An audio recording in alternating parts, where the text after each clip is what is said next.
নমস্কার বন্ধুরা, গরিবের রান্নাঘরে আপনাদেরকে স্বাগত। আজকে আমি নতুন একটা রেসিপি নিয়ে চলে এসেছি। আজকে রেসিপিটি হলো পাস্তা। পাস্তা তৈরি করতে গেলে কিছু লাগছে, আপনারা দেখুন।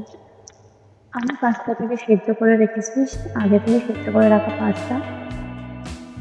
তারপরে আমি একটা গাজর কুচি করে নিয়েছি, একটা ক্যাপসিকাম কুচি, দুটো ডিম নিয়েছি, একটু লঙ্কা কুচি, রসুন কুচি, টমেটো কুচি, আলু কুচি, সব কিছু আগে থেকে আমি কুচিয়ে রেখেছিলাম।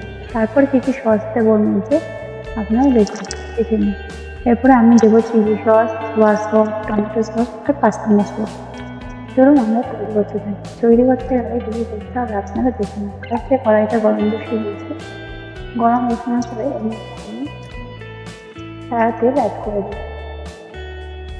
সাদা তেল দেওয়ার পরে তেলটা যখন গরম হয়ে আসবে এর মধ্যে আমি দিচ্ছি, আপনারা দেখতে থাকুন।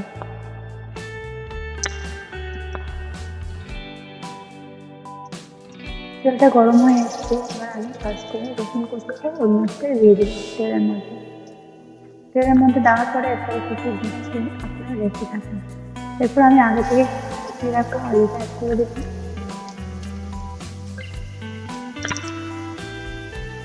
আলুটা অ্যাড করার পরে এরপরে আমি আগে থেকে কুচিয়ে রাখা গাজর কুচিটা দিয়ে দিলাম।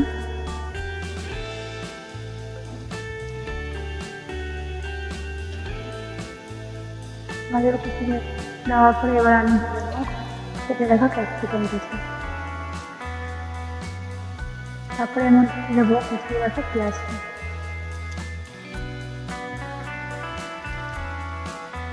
তো 3টে কাঁচা লঙ্কা অ্যাড করে দিন। লঙ্কাটা আমরা কমই দিয়েছি, কারণ বাড়িতে বাচ্চা থাকে তো তার জন্য। আপনারা আপনাদের পরিমাণ মতন লঙ্কা অ্যাড করতে পারেন। এরপরে আমি হালকা ভাজা করে নেওয়ার পরে এর মধ্যে টমেটোর কুচিটা অ্যাড করে নিই।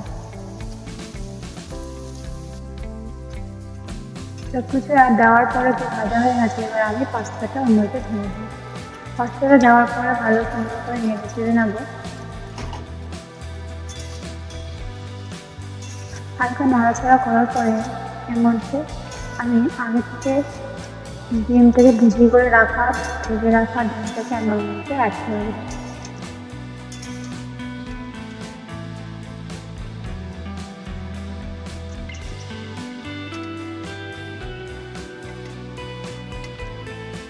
ডিম ভেজেটা দিয়ে দেওয়ার পরে আমি এর মধ্যে পরিমাণ মতো লবণ অ্যাড করে দেবো। লবণ অ্যাড করার পরে এরপরে আমি এর মধ্যে সসগুলোকে অ্যাড করে দিচ্ছি। একটু সস দিচ্ছি, আপনারা দেখে নিন। আমি এর মধ্যে সোয়া সস দিয়ে দিলাম, এক চিপি সোয়া সস দিয়ে দিলাম,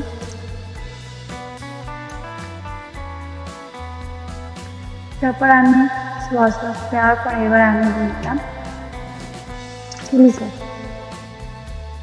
চিলি সসটা দেওয়ার পরে এবার আমি টমেটো কেচাপটা দিয়ে দেবো। টমেটোটা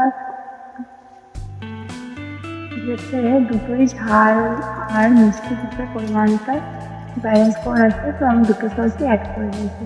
এরপর আমি দিয়ে দেবো পাস্তা মশলা অ্যাড করার পরে আমি ভালো করে নেড়ে চেড়ে ভেজে নিই।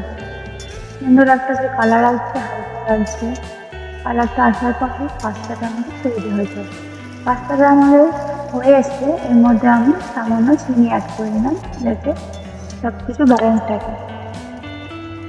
আমাদের পাস্তাটা রেডি হয়ে গেছে, আমরা তো খেয়ে নেবেন। আপনারা যদি বাড়িতে পাস্তা খেতে চান এইভাবে তৈরি করে নেবেন, খুব সুন্দর খেতে লাগবে। আর অবশ্যই ভালো লাগলে অবশ্যই লাইক, কমেন্ট, সাবস্ক্রাইব অবশ্যই করে দেবেন। টাটা।